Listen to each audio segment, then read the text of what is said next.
Management அக்கௌண்டிங்னு எடுத்துக்கிட்டோன்னா மொத்தமாக 10 chapters இருக்குது. மொத்த 10 சாப்டர்ஸில் எத்தனை தியரி சாப்டர் இருக்குன்னு தெரியுமா? 2 தியரி சாப்டர் இருக்குது. ஒரே நிமிஷம், பெண் ஏதாவது வச்சுருக்காங்களா?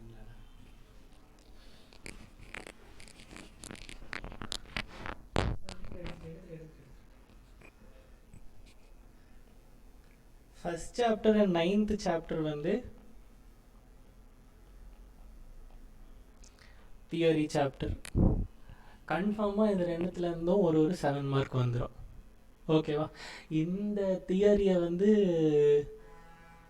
கண்டிப்பாக படிச்சுட்டு போயிடுங்க. தியரி கஷ்டமாலாம் இருக்காது. மொத்தமாகவே அதுவும் 9th சாப்டர் தியரி வந்து புக்லேயே ஒரு 4-5 பேஜ் தான் கொடுத்துருப்பான். நம்ம படிக்கிறது ஒரு பேஜில் படித்து முடிச்சுட்டு போயிடலாம், இந்த இம்பார்ட்டன்ட் நோட்ஸ் மட்டும் எடுத்தோம்னா. ஃபஸ்ட் சாப்டர் வந்து சும்மா மேனேஜ்மெண்ட் அக்கௌண்டிங்னா என்ன, எப்படி அது வந்தது, ஹிஸ்ட்ரி என்னது, அப்ஜெக்டிவ்ஸ் என்னது, இவ்வளோ தான் வந்து ஃபஸ்ட் சாப்டர் தியரி. ஸோ இந்த 2 தியரி சாப்டர் படிச்சிங்கன்னா மொத்தமாக எவ்வளோ மார்க் வந்துடும் மேனேஜ்மெண்ட் அக்கௌண்டிங்கில்? 14 மார்க்ஸ். இதுலேருந்து உனக்கு கண்டிப்பாக ஃபுல் மார்க் வராது. ஒரு 4 மார்க்குன்னு வச்சுக்கிட்டா கூட 7 மார்க்குக்கு நான் 4 மார்க் போட்டுக்கிறேன். 4ன்னு போட்டால் 8 மார்க்ஸ் வந்துடும். அடுத்தது 1 வேர்டு. நீங்கள் ஆல்ரெடி குரூப் 1 படித்தவங்க தான், உங்களுக்கு தெரியும். நான் சிலபஸ் முடித்தா தான் 1 வேர்டு படி எப்படினாலும் நீங்கள் வந்து 1 வேர்டை பை ஹார்ட் பண்ணுறீங்க. பல இடத்துலேருந்து எடுத்து தான் படிக்கணும், கொஸ்டின் பேங்க்கெல்லாம் எடுத்து தான் படிக்கணும். அண்ட் 1 வேர்டு படிக்கிறதுக்கும் நான் சிலபஸ் முடிக்கிறதுக்கும் சம்மந்தம் இல்லை. உங்களுக்கு எல்லாமே அங்கே யூஸ் பண்ணுற டேர்ம்ஸ், மேனேஜ்மெண்ட் அக்கௌண்டிங்கில் நம்ம யூஸ் பண்ணுற டேர்ம்ஸ் எல்லாமே உங்களுக்கு கண்டிப்பாக ஆல்ரெடி தெரியும். 10th சாப்டர் 8, அதுக்கப்புறம் 8th சாப்டர், இந்த 2 சாப்டர் தவிர எல்லாமே வந்து உங்களுக்கு முன்னாடியே தெரிஞ்ச சாப்டர். என்னென்னு அப்புறம் திரும்ப வர்றேன். ஸோ நீங்கள் 1 வேர்ட் படிக்க ஸ்டார்ட் பண்ணிடலாம். ஸோ 1 வேர்டில் 30னா அதில் மினிமமாக நம்ம எப்போவுமே 20 வாங்கிடணும். ஸோ இது மட்டும் மேனேஜ்மெண்ட் அக்கௌண்டிங் நீ படிக்கவே இல்லை இது வரைக்கும். இதை மட்டும், இதெல்லாமே நானும் எடுக்கலை, நீயும் படிக்கலை, சம் எதுவுமே ஒர்க் அவுட் பண்ணலனாலே உன்னால் எவ்வளோ வாங்கிட முடியும்? 28. இதுக்கு மேலே நீங்கள் வாங்குறது தான் வந்து படிக்கணும். என்ன படிக்க போகிறோம்? ஈஸியாக என்னெல்லாம் படிச்சிடலாம்? ரொம்ப ரொம்ப ரொம்ப ஈஸியான சாப்டர் வந்து பட்ஜெட். பட்ஜெட் ஈஸியானதுன்னு நான் சொல்கிறேன் அப்படின்னா அது காரணம், குரூப் 1ல் இருக்கிற பட்ஜெட்லேருந்து குரூப் 2க்கு இருக்கிற பட்ஜெட்டுக்கு எந்த சேஞ்சுமே கிடையாது. அப்படியே அங்கேருந்து காப்பி பேஸ்ட் தான் பண்ணியிருப்பாங்க. சும்மா நம்பர் அங்கேயே production budget, purchase budget, sales budget, cash budget எல்லாமே படிச்சிட்டோம். அதே பட்ஜெட்டை திரும்ப இங்கே படிக்க போகிறோம். நான் எடுக்கும் போதே அவுட்லைன் தான் கொடுப்பேன். இதெல்லாம் உங்களுக்கு தெரியும், பார்த்துக்கோங்க. நம்ம அடுத்த சாப்டர் போயிடலாம் தான் போகவே போகிறோம். அதனால் இது ஒரு சாப்டர், இதில் கண்டிப்பாக ஒரு 7 மார்க் வந்துடும். சரி, இப்போ மொத்தமாக எவ்வளோ ஆச்சு? 35. இதுக்கு அடுத்தது செகண்ட் சாப்டர், ஈஸியான சாப்டரு. மொத்தமாகவே ஒரே ஒரு கான்செப்ட் தான், அது தெரிஞ்சால் செகண்ட் சாப்டர் முடிஞ்சு.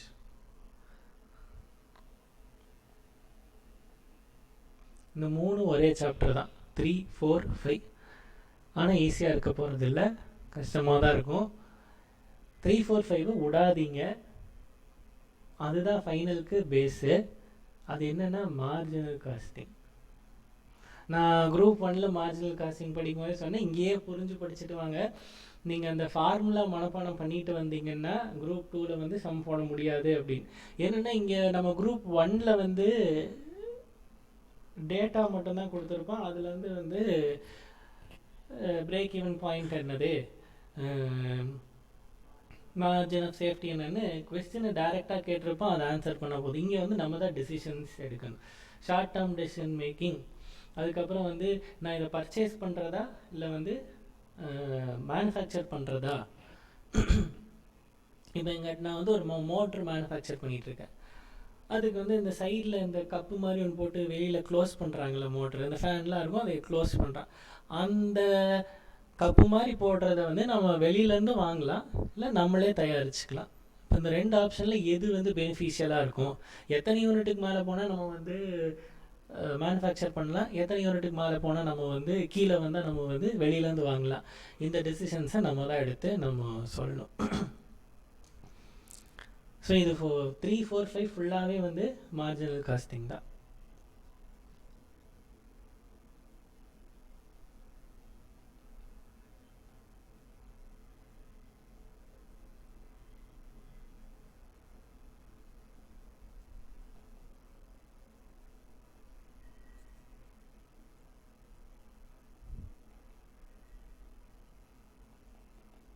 இந்த 6, 7, 8ல் ஒன்று பட்ஜெட்டு, ஒன்று ஸ்டாண்டர்ட் காஸ்டிங்கு. ஸ்டாண்டர்ட் காஸ்டிங்கு இங்கே வந்து எல்லாமே வந்துடும். நம்ம ஒரு பெரிய சார்ட் படிச்சிருப்போம், ஞாபகம் இருக்கா? அதுலேருந்து நம்ம வெறும் மெட்டீரியலும் லேபர் மட்டும் தான் குரூப் 1ல் படித்தோம். இங்கே மெட்டீரியல் லேபரை அவங்க ஒமிட் பண்ணல, மெட்டீரியல் லேபரும் திரும்ப வருது. அது இல்லாமல் sales, fixed over heads, variable over heads எல்லாமே வருது. இதில் நான் கொஸ்டின் பேப்பர் ஃபுல்லாக அனலைஸ் பண்ணதில் நான் என்ன கண்டுபிடிச்சேன்னா, நிறையா டைம் அவங்க எப்படி கேட்குறாங்கன்னா, குரூப் 1ல் இருக்கிற மெட்டீரியல் ஆர் லேபரோட ஒரு கொஸ்டின் வருது. அப்புறம் வந்து குரூப் 2க்கு மட்டும் இருக்கிற இந்த ஓவர் ஹெட்ஸ் ஆர் சேல்ஸு அதை பேஸ் பண்ண ஒரு கொஸ்டின் வருது. கொஸ்டின் எனக்கு கஷ்டமாக இருக்க மாதிரி எந்த கொஸ்டினும் தெரியல. ஆனால் நான் ஆன்சர் ஒர்க் அவுட் பண்ணி பார்க்கல, நான் கொஸ்டினை மட்டும் தான் ரீட் பண்ணேன். நீ ஒர்க் அவுட் பண்ணால் தான் அதில் இருக்க காம்ப்ளிகேஷன் தெரியும். நான் உங்களுக்கு கொஸ்டின் பேங்க்குன்னு ஒரு பிடிஎஃப் அனுப்பிச்சிருப்பேன்.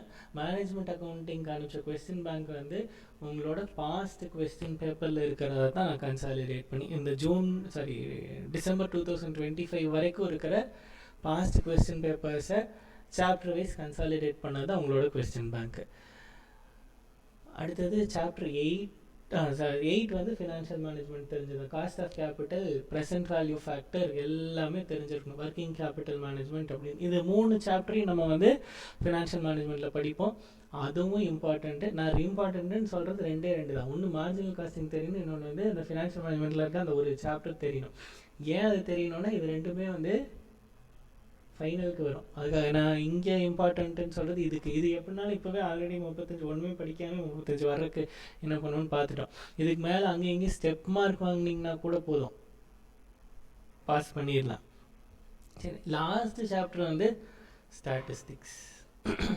அதுக்கு வந்து ஓஎம் தெரிஞ்சிருந்தால் அதுலேருந்து கொஞ்சம் அடிஷன்ஸ் தான். அப்போ மேனேஜ்மெண்ட் அக்கௌண்டிங் வந்து எங்கேயுமே புது சப்ஜெக்டே கிடையாது, எல்லாமே வெவ்வேறு சப்ஜெக்ட்லேருந்து எடுத்த ஒரு இது தான். ஆனால் இதுக்கு வந்து ஒரு டிமெரிட் என்ன அப்படின்னா, ஒன் வேர்டு. ஏன் ஒன் வேர்டு டிமெரிட்னா, இதுக்கு வந்து பாஸ்ட் கொஸ்டின் பேப்பர்ஸ் கிடையாது. இந்த கடைசியாக இருக்கிற 4-5 கொஸ்டின் பேப்பர், 4 கொஸ்டின் பேப்பராக இந்த புது சிலபஸ் வந்ததுக்கப்புறம் இருக்கிறது மட்டும்தான்.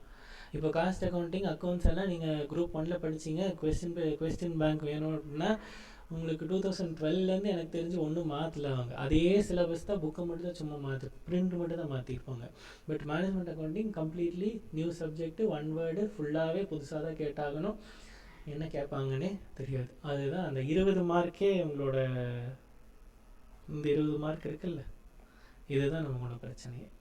அப்போ இதில் வராது அப்படிங்கிறது இருந்ததுன்னா நம்ம வந்து மிச்சம் ஃபுல்லாக எல்லா சாப்டரும் படிக்கணும். இல்லை நான் லைன் பை லைன் ரீட் பண்ணி ஏதாவது ஒன்று பண்ணி இந்த 20 மார்க்கு வாங்கிடுவேன் அப்படின்னா நீங்கள் உங்கள் ரிஸ்கெல்லாம் எடுத்துக்கலாம் இதில். ஆனால் சாப்டர் எல்லாமே பழைய சாப்டர் தான், புதுசாக ஒன்றுமே இல்லை. சப்ஜெக்ட் முடிக்கிறதுக்கு ரொம்ப கரெக்டாக முடித்தா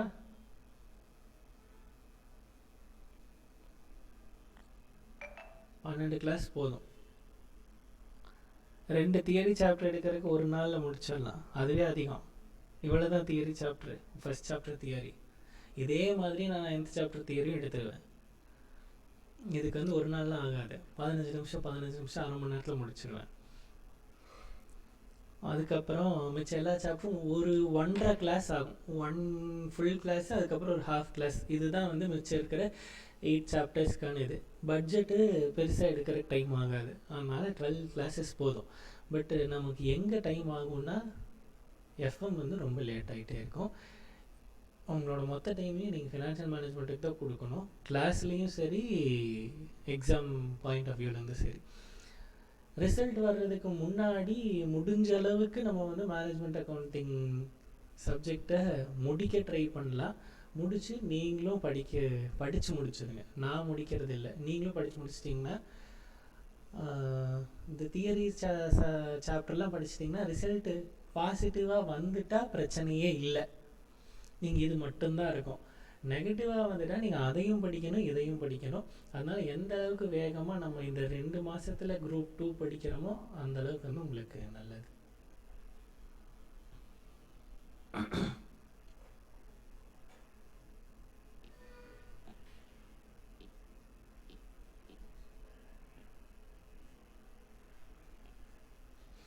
குரூப் 1க்கு கடைசியில் என்னெல்லாம் படிச்சிங்க எப்படியெல்லாம் படிச்சிங்கங்கிற ஒரு ஐடியா உங்களுக்கு இருந்திருக்கும்.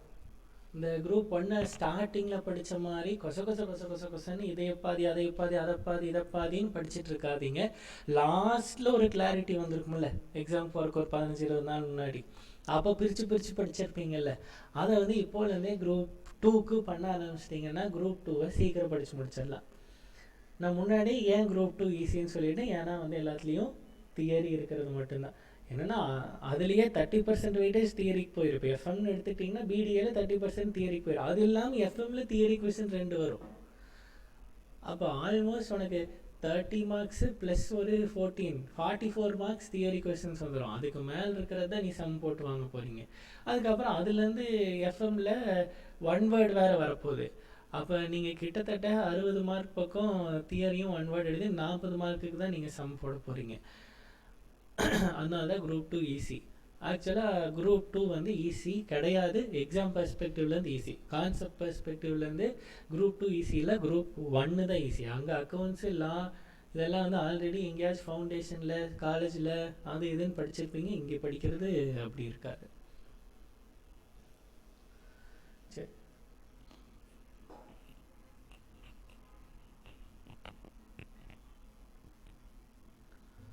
Introduction to management accounting.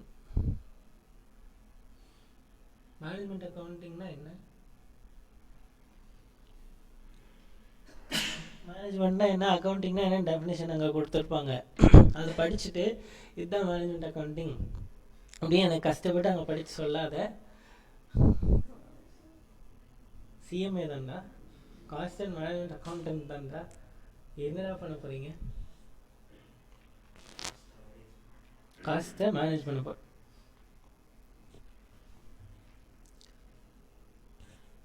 இப்படி ஒரு ரோல் எந்த கம்பெனிலையாச்சும் இருக்குமா?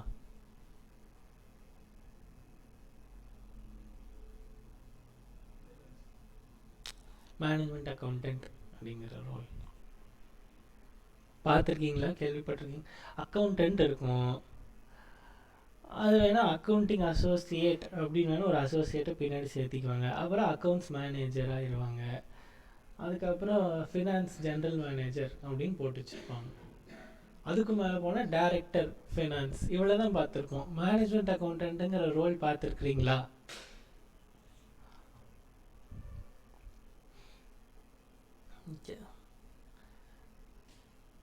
எனக்கு வந்து கஷ்டமாக தெரிஞ்சதுன்னா இந்த வேலைக்கு நான் போனப்போ தான் எனக்கு கொஞ்சம் கஷ்டமாக இருந்துச்சு. என்னென்னு எனக்கு புரியல. கொஞ்சம் நேரம், ஒரு 3 நாள் ஆயிடுச்சு என்னென்னு புரியிருக்கு. அப்புறம் பார்த்தேன், அந்த வேலைக்கு போனால் காலையில் 8:30 மணிக்கு அங்கே இருக்கணும், நைட்டு 11 மணிக்கு தான் என்னை வெளியே விட்டான். என்னால் கிளாஸ் எல்லாம் எடுக்க முடியல, ஒன்றும் பண்ண முடியல. சம்பளம்னா நல்ல சம்பளம் கொடுத்தாங்க. இப்போ வீடியோ ரெக்கார்ட் ஆகிட்டு இருக்கிற எனக்கு எவ்வளோ சம்பளம் கொடுத்தாங்க உனக்கு கேட்கணும், அதுதானே? சம்பளம்லாம் நல்லா கொடுத்தாங்க. நான் இப்போ வாங்கிட்டு இருக்க மாதிரி டபுள் கொடுத்தாங்க அங்கே. ஆனால் நான் வந்து அந்த வேலையை விட்டுட்டு வந்துட்டேன். ஏன்னா அவ்வளோ நேரம் அங்கே உட்காந்துருந்துட்டு நைட்டு 11:30-12 மணிக்கு திரும்ப வீட்டுக்கு வந்து, இப்பயும் நான் அதே டைமிங்கில் தான் ஒர்க் பண்ணிகிட்ருக்கேன். ஆனால் இங்கே நடுவில் நான் வீட்டுக்கு போயிடலாம் வந்துடலாம் அதெல்லாம் இருக்குது. அங்கே வந்து அதெல்லாம் கிடையாது, போனால் அதே மாதிரி ரொம்ப ப்ரெஷராக இருக்கும். என்ன ரோல் அப்படின்னா, முதல்ல அந்த கம்பெனியில் நான் என்ன வேலை செஞ்சேன்னு சொல்லிடுறேன், அப்புறமா அங்கேருந்து இங்கே வந்துக்கலாம். அப்படின்னா தான் ரோல் ஆஃப், இவ்வளோதான் அந்த சாப்டரே, அவ்வளோதான். ஒரு மந்த் முடிஞ்சதுக்கு அப்புறமும் ஹெச்ஆர் கிட்ட போய் யார் யாருக்கு எவ்வளோ வேஜஸ் பே பண்ணாங்க, அவன் எவ்வளோ நேரம் வேலை செஞ்சான், அந்த டேட்டா வாங்கணும். அப்புறம் ஒரு சிலவங்க வந்து லீவ் போட்டிருப்பான், அவனுக்கு அவன் சம்பளம் கொடுத்துருக்க மாட்டாங்க. பட்டு இவங்க நடுவில் அவன் அக்கௌண்ட்டில் போடுறேன்னு சொல்லி வேறு யாராவது அக்கௌண்ட்டில் போட்டிருந்துருக்கலாம், இல்லை இவனே அக்கௌண்ட்டில் போட்டிருந்துருக்கலாம், ஏதாவது ஒரு தப்பு பண்ணியிருப்பான் அவன். அவங்களுக்கு பிஎஃப் பிடிக்காம வச்சுருந்துருக்கலாம், ரோல்லே கொண்டு வராமல் 4 எம்ப்ளாயியை வச்சுருந்துருக்கலாம்.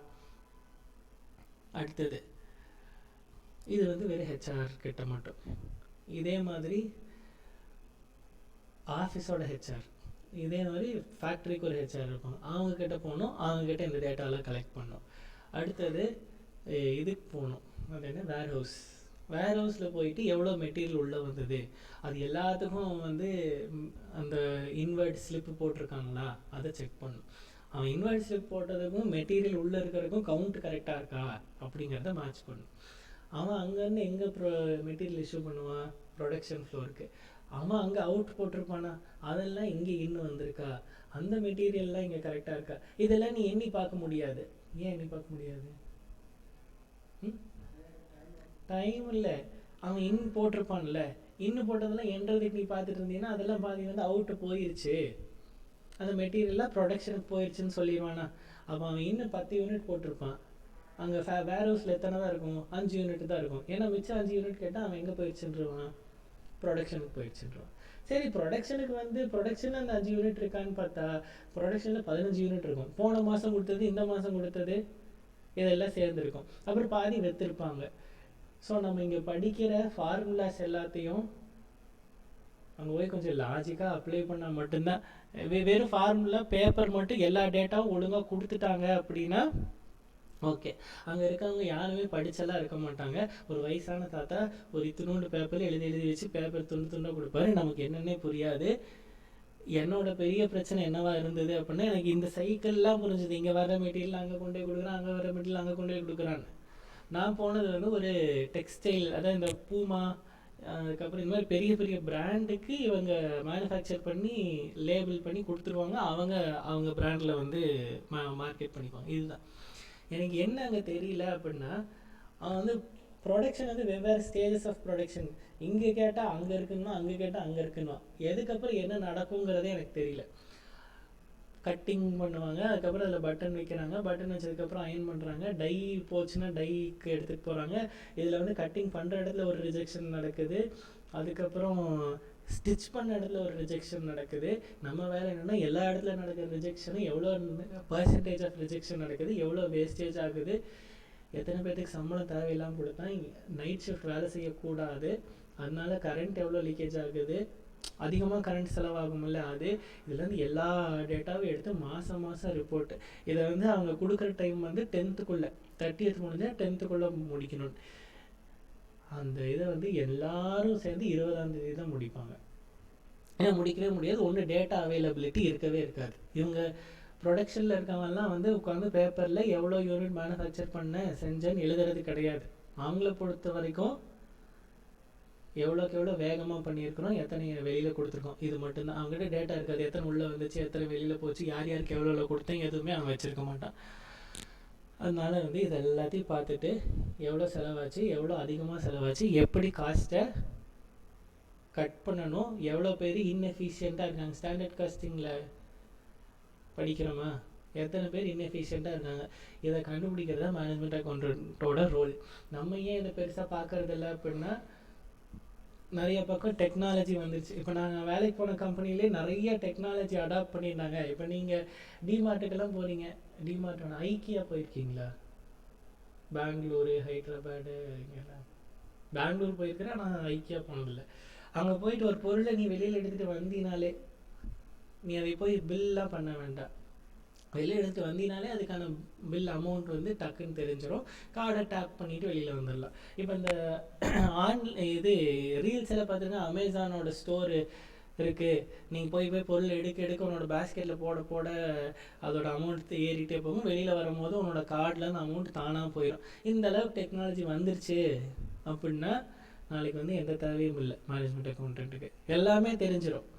இப்போ இந்த டேட்டா அவைலபிலிட்டி இல்லாதது தான் மேனேஜ்மெண்ட் அக்கௌண்டன்ட்டோட மேஜர் ப்ராப்ளம். அது வந்துருச்சு அப்படின்னா இந்த வேலை வந்து ரொம்ப சின்ன வேலை, நமக்கு அண்டர்ஸ்டாண்டிங் கேப்பபிலிட்டி இருந்தால் மட்டும் போதும். பட்டு நம்ம இந்தியாவை பொறுத்த வரைக்கும் நமக்கு இதெல்லாம் தெரிஞ்சிருக்கும், டேட்டாவை வாங்குறது அப்போ இல்லைன்னா அப்போ டேட்டாவை நம்ம தான் க்ரியேட் பண்ணணும். அப்போ அதை எப்படி க்ரியேட் பண்ணுறோம், அதுக்கும் ரியாலிட்டிக்கும் ரொம்ப டிஃப்ரென்ஸ் இல்லாத மாதிரி நம்ம க்ரியேட் பண்ணி அப்படியே மேட்ச் பண்ணி போவாங்க. அதுக்கப்புறம் மேனேஜ்மெண்ட் கூட டைரக்டர் கூட உட்காந்து டிஸ்கஸ் பண்ணிவிட்டு எங்கே லீக்கேஜ் ஆகுது, எவனை வேலையை விட்டு தூக்கலாம், எவன் என்னென்ன தப்பு பண்ணியிருக்கான், இதை போட்டு கொடுக்கறது தான் மேனேஜ்மெண்ட் அக்கௌண்டன்ட்டோட ரோல். அதுக்கு தான் இந்த சப்ஜெக்டே படிக்கிறோம். சரி, அப்போ ஃபஸ்ட்டு ஸ்டெப்பு மேனேஜ்மெண்ட் அக்கௌண்டிங்கில் வந்து என்ன பார்த்தாங்க அப்படின்னா, முதல்ல வந்து நீங்களாம் சொன்ன மாதிரி காஸ்ட் எவ்வளோ ஆச்சு அப்படின்னு டிட்டர்மைன் பண்ணுறது தான் மேனேஜ்மெண்ட் அக்கௌண்டிங்கோட ஃபஸ்ட்டு வேலை, அதாவது அந்த காலத்தில். அதுக்கப்புறம் என்ன பண்ணாங்க, பிளானிங் அண்ட் கண்ட்ரோல். சரி, பிளான் பண்ணால் கொஞ்சம் காஸ்ட் கம்மியாகும்னு சொல்லி பிளானிங் அண்ட் கண்ட்ரோல் பண்ணாங்க. அதுக்கப்புறம் என்ன பண்ணாங்க, காஸ்ட் ரிடக்ஷன். அதுக்கப்புறம் தான் எங்கே வந்தாங்க, மாடர்ன் டெக்னிக்ஸ் எல்லாம் யூஸ் பண்ணி ஜேஐடி இதெல்லாம் பண்ண, ஆக்டிவிட்டி பேஸ்ட் காஸ்டிங் இதெல்லாம் பண்ணால் வந்து இன்னுமே கம்மியாகும்னு சொல்லி 4th ஸ்டேஜுக்கு வந்துட்டோம். இப்போ நம்ம இருக்கிறது 4th ஸ்டேஜில். Functions of management accounting: planning and accounting, controlling, reporting, coordinating, communicating, financial evaluation, tax administration, evaluation of external effects, economic appraisal, asset protection. மனப்பாடம் தான் பண்ணியாகணும். Management accountant and the modern business world: global competition, changing product life cycle, advances in manufacturing technology, impact of information technology, environmental sustainability, deregulation and privatization, focus on value creation, customer orientation. இதில் ஏதாவது வார்த்தைக்கு அர்த்தம் தெரியலைன்னா சொல்லுங்கள், நான் சொல்லிடுறேன். இவ்வளோ தான் மொத்தமாகவே. ஒன்று வந்து எவல்யூஷன், இன்னொன்று வந்து ஃபங்க்ஷன்ஸு, அதுக்கப்புறம் இந்த management accountant and modern business world. இது 3 சைட் ரீடிங் படித்து கீழே கண்டென்ட் எழுதுகிற அளவுக்கு உனக்கு தெரிஞ்சுருந்ததுன்னா ஃபஸ்ட் சாப்டர் முடிஞ்சு. போய் புக்கில் ஒரு வாட்டி எக்ஸ்ட்ராவாக இருக்கிறது எல்லாத்தையும் பார்த்துக்கோங்க, ஃபஸ்ட் சாப்டர் படிச்சிருங்க. படித்து பார்த்துட்டு எதுக்காக மீனிங் தெரியலாம் சொல்லுங்கள். டீரெகுலேஷன் அண்ட் ப்ரைவேட்டைசேஷன் என்னது? 6th point.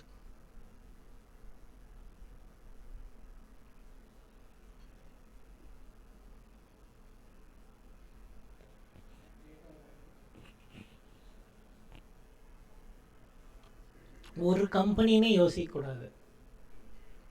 ப்ரைவேட்டைசேஷன் பின்னாடி ஒரு வார்த்தை இருக்குது, அதையும் சேர்த்து பார்க்கணும். ரூல்ஸ் அண்ட் ரெகுலேஷன்ஸ் யார் கொடுப்பா? நான் தான் ஒரு கம்பெனின்னு பார்க்காதேன்னு சொன்னேன், கவர்மெண்ட்டு. அப்போ டீரெகுலேஷன்னா அடுத்த வார்த்தையை சேர்த்தி பாரு, ஆன்சர் வந்து ப்ரைவேட் கம்பெனியா? கரெக்டு தான். அது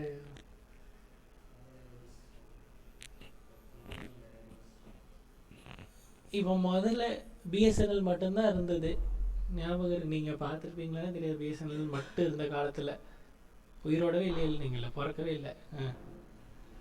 முதல்ல இது செல்ஃபோன் வந்ததுக்கப்புறம் எல்லாமே வந்துருச்சு. நானே எல்கேஜி யூகேஜி படிக்கும் போதெல்லாம் ஏர்செல்லாம் வந்துருச்சு. அது முன்னாடி லேண்ட்லைன் மட்டும்தான் இருந்தது, லேண்ட்லைனில் பிஎஸ்என்எல் மட்டும்தான் இருந்தது. அப்போ ரூல்ஸ் வந்து ரொம்ப ஸ்ட்ரிஞ்சண்ட்டாக இருந்ததுன்னா, அதாவது ரொம்ப கடினமான ரூல்ஸாக இருந்ததுன்னா ப்ரைவேட் பிளேயர்ஸ் யாராலையும் உள்ளே வர முடியாது. அப்போ என்ன பண்ணுவாங்க, ரூல்ஸை தளர்த்திடுவாங்க. அதுக்கப்புறமா கவர்மெண்ட் மட்டுமே இருந்த ஒரு இடத்துல யாரையும் உள்ள விட்டுருவாங்க, ப்ரைவேட் பார்ட்டிஸை கொஞ்சம் கொஞ்சமாக உள்ள விடுவாங்க. அப்போ வந்து என்ன ஆகும், அப்போ எங்கள் அப்பா வந்து எனக்கு ஞாபகம் இருக்குது, நான் 4th 5th ஸ்டாண்டர்ட் படிக்கும் போது எங்கள் வீட்டு லேண்ட்லைன் பில் வந்து 700 ஈச் மந்த்து. அப்போ சம்பளம் எவ்வளோ இருந்திருக்கும், அப்போ ஃபோனுக்கு 700ன்னா எவ்வளோ கட்டியிருப்பாங்க? 5000 6000 தான் சம்பளமே வரும். ஆனால் வந்து ஃபோன் பில் வந்து 700 கட்டிகிட்டு இருப்பாங்க. இப்போ வந்து எல்லாத்துக்கும் தனித்தனியாக நெட்டு எல்லாம் சேர்த்து மாதம் பார்த்தா 700, 2000 4 பேர் இருக்கும், 10,000 ரூபாய்க்கு ரீசார்ஜ் பண்ணுற வருஷத்துக்கு. ஆவரேஜ் எடுத்தால் அப்புறம் 700 தானே வரும். ஆனால் எல்லா ஃபெசிலிட்டிஸும் சேர்ந்தே அவ்வளோதான் வருது. அதுதான் நம்ம என்ன படிச்சுருக்கோம், காஸ்ட் கண்ட்ரோல் என்னங்கிறது. எப்போ அது நடக்கும், ப்ரைவேட் பார்ட்டி சொல்ல வரணும், ரூல்ஸ் வந்து ஸ்ட்ரிஞ்சண்ட்டாக இருக்கக்கூடாது. அதுதான் அந்த 2G கேஸே. அதுதான், ரூல்ஸ் எல்லாம் நிறைய வச்சுக்கிட்டு இருந்தால் சீப்பர் ரேட்டுக்கு கிடைக்காது. ரூல்ஸை தளர்த்துனாங்க, சீப்பர் ரேட்டுக்கு எல்லாமே அவைலபிள் ஆயிடுச்சு.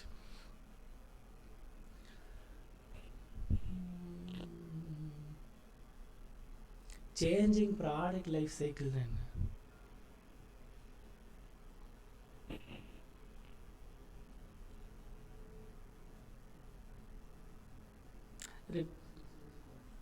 ப்ரொடக்ஷன் சைக்கிள் சேஞ்ச் பண்ணணும் ஒன்று. அதுக்கப்புறம் அந்த காலத்தில் ஒரு ரேடியோன்னா ரேடியோ ரிப்பேர் ஆகி போச்சுன்னா கொண்டு போய் கொடுத்து ஏதாவது 4 இடத்துல டைட் பண்ணி லூஸ் பண்ணி கொண்டு வந்து ரெடி பண்ணி வச்சுக்குவாங்க. இந்த இடத்துல இன்றைக்கி அந்த எஃப்எம் ரேடியோவே விற்கிறது இல்லை, விற்றாலும் அது 50 ரூபாய்க்கு கூட விற்காது. அது வேலை செய்யலைன்னா அடுத்த நிமிஷம் நம்ம என்ன பண்ணிடுறோம், தூக்கி போட்டுறோம், வேஸ்ட்டு. அதுக்கப்புறம் அது வேறு பிளாஸ்டிக்காக மாறிடுது. அப்போ காஸ்ட்டு கம்மியாச்சுன்னா அதோட லைஃப் சைக்கிள்லேருந்து எல்லாமே மாறும். ஸோ அதுதான் வந்து changing product life cycle. First chapter எவ்வளோ தான்.